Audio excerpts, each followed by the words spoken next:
Hello, scientists. How are you today? Oh, sounds like some of you are a little tired. I get that. We're past the middle of the week and we're just so close to the weekend. Well, we'll all get a break soon during the weekend, but in the meantime, we have some learning to do. This week, we've been answering questions from different students in San Francisco. And this week, all of the questions have been about plants. That's right. Monday and Tuesday, we learned about plant parts and their life cycle. Yesterday, we talked about edible and inedible plants. What are some edible plants that you know of? Yeah, you're all correct. Onions, sour grass, apples, spinach, and many, many more. Wow. Now, scientists, I was thinking we could apply some of our learning. I learned something special about the life cycle. Sometimes plants can start the life cycle over again without seeds. It's called propagation, or to propagate. Can you say that? Propagate? Good job. That word means to grow something from a cutting or a piece of a plant. You can actually do this with a lot of edible plants from your kitchen. Today, I'm going to show you how to propagate potatoes and cilantro, an herb. Let me get my little science kitchen set up. I'm also going to wear some gloves because I'm going to be handling food and dirt. All right, so now we're going to learn how to propagate potato. First, you'll need a potato. You will need some soil, and I already have some in a pot, which I already have. You will also need a cutting board, and today I'm using a plate. And you will need an adult that can help you use a knife. If you are an older student and you have adults' permission, you can use the knife on your own. But otherwise, get some help, please. So, we're going to look at the potato, and you want to look for the eyes. Now, we're not going to look for a human eye. No, we're looking for the little bumps that we notice on potatoes that we usually just don't like to eat and we scrape off. We're going to take note of where we see a lot. So do you see more eyes on this side of the potato or this side? You're right. There's like none on this side. So let's use this side. So when you're going to propagate a potato, you have to cut it, or at least the way we're doing it. And I didn't bring my good knife, but we're going to work with what we have.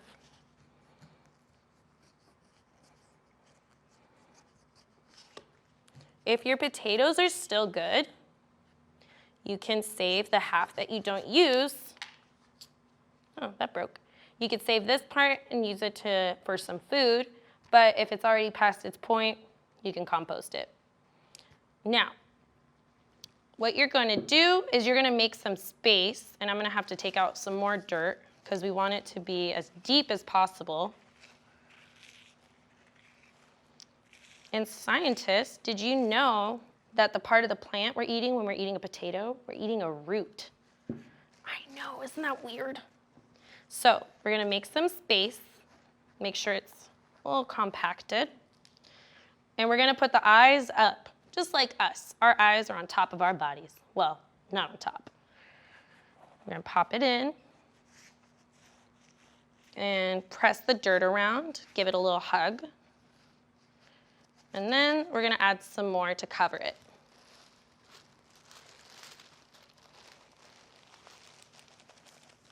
Time to get covered. Ooh, there's some animals here. Get into the dirt, help it out.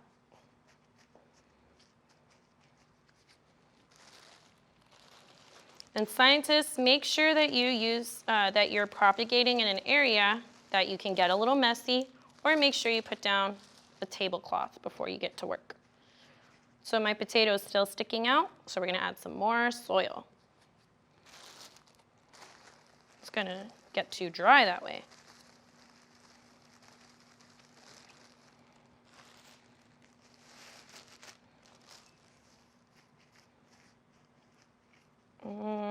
Still need some more right in the middle.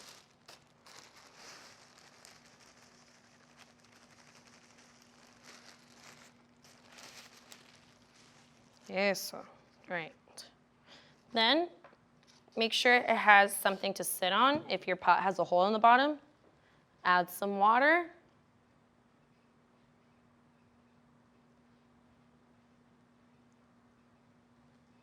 and let it settle. But it's the first time this dirt has had water in a while. Let it settle in. You can use the knife to pat down. And put it in a nice sunny spot. And every few days, touch the soil. And if you notice that it's really dry, add a little bit of water to make sure that it stays hydrated, because all living things need water. And after a couple weeks, you'll start to see some growth. And that's how we propagate potatoes. There are other ways, but this is how we're learning how to do it today.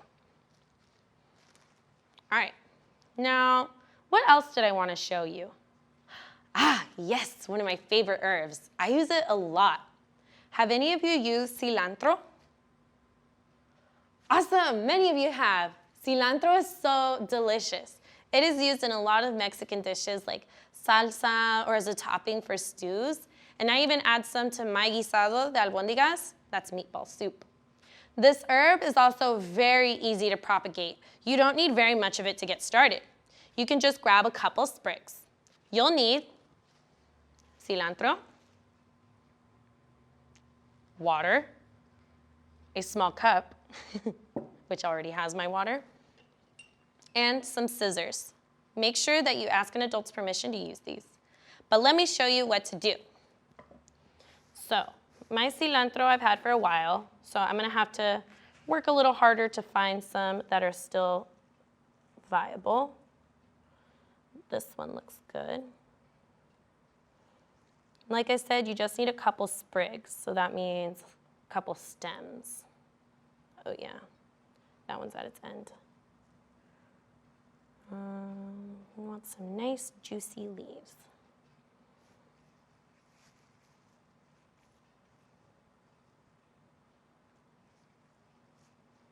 I think those might have to just be it. All right, we'll just do these three. So, you're gonna put your water in your jar, and if you have a smaller jar, that would be even better. You're gonna take the stems and cut some off the bottom. I like to line them up. And this one that's really not doing well, we're gonna cut more off of that one. So I'm gonna put it like that. All right. And then snip, I'm gonna put it in my compost pile. You wanna make a nice clean cut. Make sure you don't rip up the cilantro. And you put it in the water. And by tomorrow, these actually won't be as wilted as they are now. Oh, and that one I guess got a little too short. But this you wanna make sure that you put in a nice sunny spot, and when you see the water go down, you add some more. In a couple of days, you will start to notice some new things on your cilantro stems. So keep an eye out. And if you start to see little yellow things on the top, I'm sure you can guess, but they're flowers. But did you see that? Super easy. Once the cilantro stems have sprouted new roots, you can plant it and regrow the cilantro plant. Or you can just use up your new cilantro leaves and make a tasty dish. Well, scientists, this plant propagation has been really fun. Which plant will you try to propagate at home? Ooh, that sounds fun. I hope you get some new plants from that. Our time is up for today, but I had a lot of fun, and I hope you did too. Tomorrow, we're gonna talk even more about edible plants. I can't wait to learn with you again, scientists.